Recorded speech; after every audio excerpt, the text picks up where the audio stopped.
I'm Charlotte Ball. I'm a PM&R PGY3, and I'm going to be talking to you guys about the creation of a learning activity for PM&R residents to better understand the brachial plexus. The brachial plexus is an important, though often intimidating, anatomical structure which is important for us to understand because it informs our physiatric practice, including physical exam, differential diagnosis, and especially electrodiagnostic studies. As part of our curriculum, PM&R residents are expected to apply an in-depth understanding of the brachial plexus prior to starting EMG rotations and didactics during their PGY3 year. I created a 1-hour module for PM&R PGY2 residents, which consisted of 3 activities. The first activity is a drawing the brachial plexus activity, which asks learners to think about how nerve fibers move through the brachial plexus from nerve roots to their target organs. Second activity asks them to apply that knowledge to help localize a lesion given physical exam findings. And the third activity asks learners to use the skills and knowledge they gained from the prior activities to create their own clinical vignettes for their peers. So we had 5 PM&R PGY2s participate in the activity, 4 completed all of the pre- and post-test work, and participation was totally voluntary. I measured the scores on pre- and post-tests, confidence levels on pre- and post-tests, and I gathered some course feedback.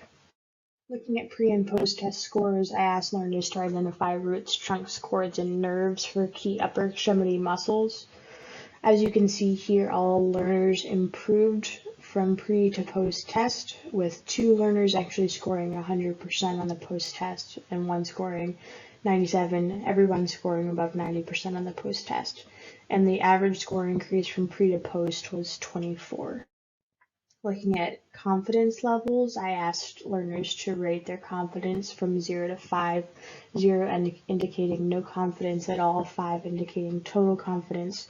And again, all learners improved in their confidence on the post-test compared to the pre-test, with an average increase in confidence of 2.53 on that 6-point scale.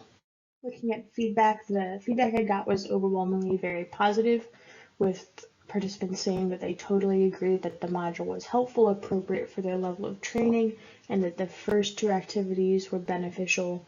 The third activity was the one that got some mixed feedback. I'll talk about that in a second.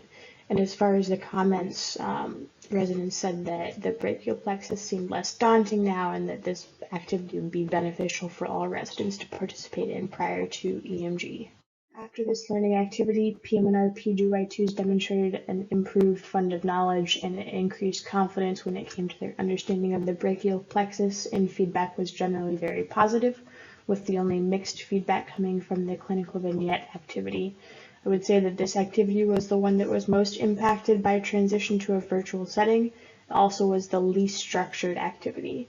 So for next steps, I'm working on adjusting that third activity so that it's more widely applicable in various settings, including in-person and virtual, and more structured, hoping that these changes may make this activity more beneficial but also more widely distributable.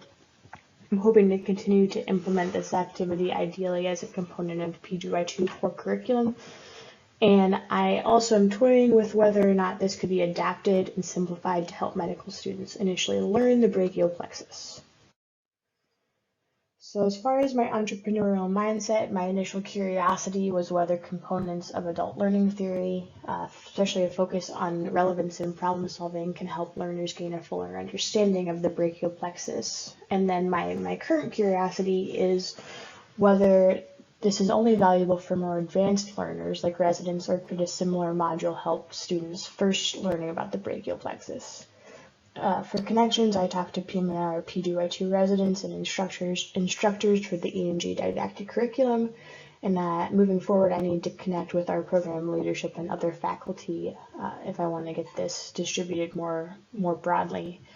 And I hope that this has shown that at least preliminarily, it seems like this is a valuable module for our residents. And this is my character artifact.